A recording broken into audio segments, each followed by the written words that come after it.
Hey there and welcome. My name is Carlos Berlitz and in this video we're going to talk about hooking your players for your adventures. Because, let's be honest, there are just so many times that you can use gold to hook them. After they become millionaires, billionaires, or a dragon hoarding money, or Bezos, or something like that, there is no point in just offering them more gold.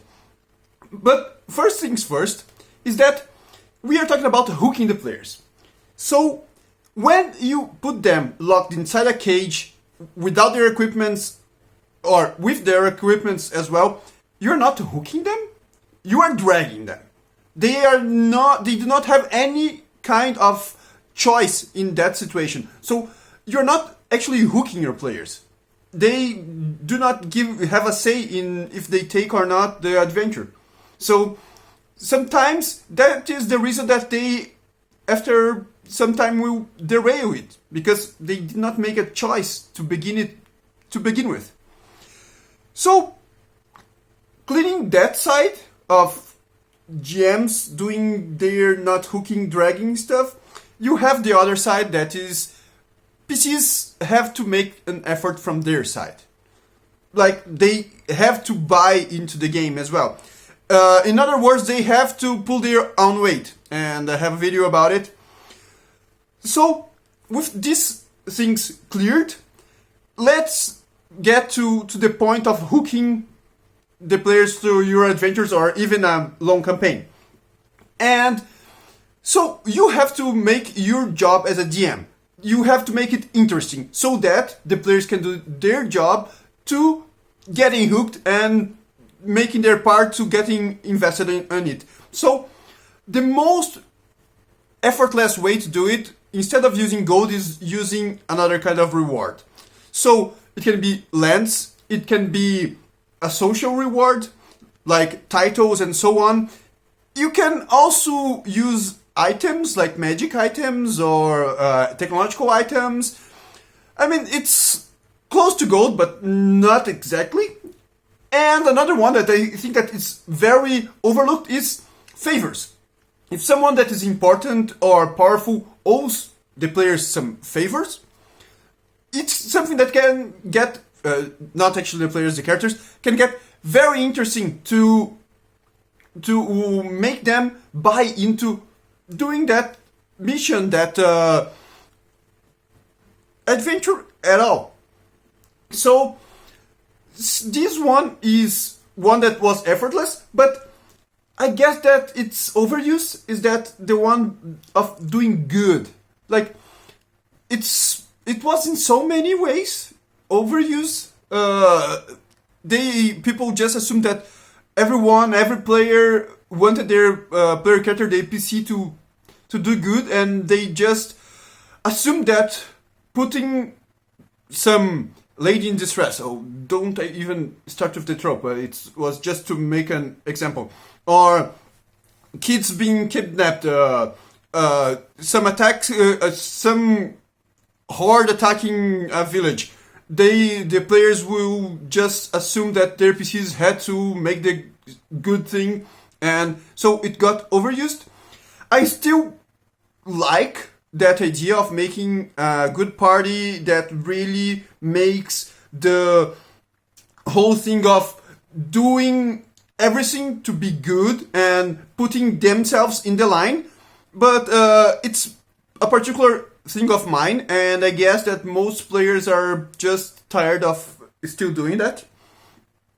And one thing that is important when you are trying to hook your players is you should have discussed that in a session 0. And I will mention it again, I had a video on session 0, you shouldn't skip it, because they will tell you what they are expecting from the game, what they want to see in the adventure, because there are a lot of different adventures. I actually got a video on different kinds of adventures, and they can then say what kind of adventures they want. If they want dungeon crawling, or if they want horror, if they want just being mercenaries, then it makes it easier to you. If they want dungeon crawling, perhaps just mentioning that there is a dungeon or an old castle nearby that was locked, it's already enough. If they want her, a haunted house in the big town is perhaps enough to nudge them in the right direction, or nudge them and they will buy easily. So it won't make some Herculean effort from you so that they get interested in the story. But it also means that you can just spark some ideas, some myth, or even some rumors. They do not need to be true. Throughout the whole region, the city and so on, so that they can decide which ones they will follow. As I mentioned, they can be just rumors, but they can be true. And if they are true, are they connected? Are they not? Does it play in the big picture of the campaign? Perhaps. But do not force them. Do not really make it blatant that it was a hook, because a lot of the times it breaks the suspension of disbelief. Also, it's something I mentioned in another video. Sorry that I'm linking so many videos, but usually I try to bring these subjects in a lot of different times.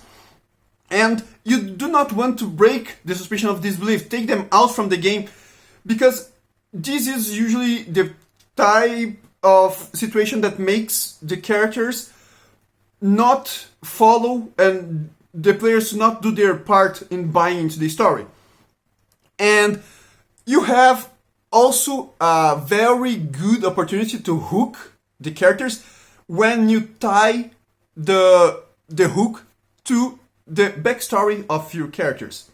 So if you follow the idea of having a session 0, telling them about the world, telling them about what are their plans, what are your plans, they will make a story that fits with the genre that they want to play, and that they will tell you what kind of story they want to be told.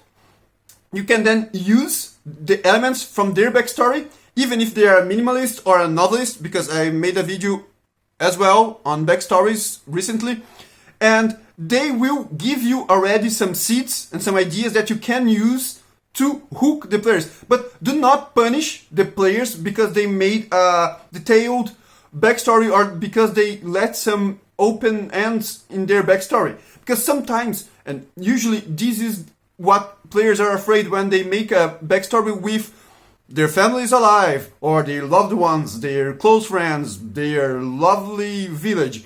Because usually the GM will punish them in making something bad happen to it, and they won't have a saying on that. And because you want them to have a saying on it, you want them to have meaningful choices, make their choices have consequences.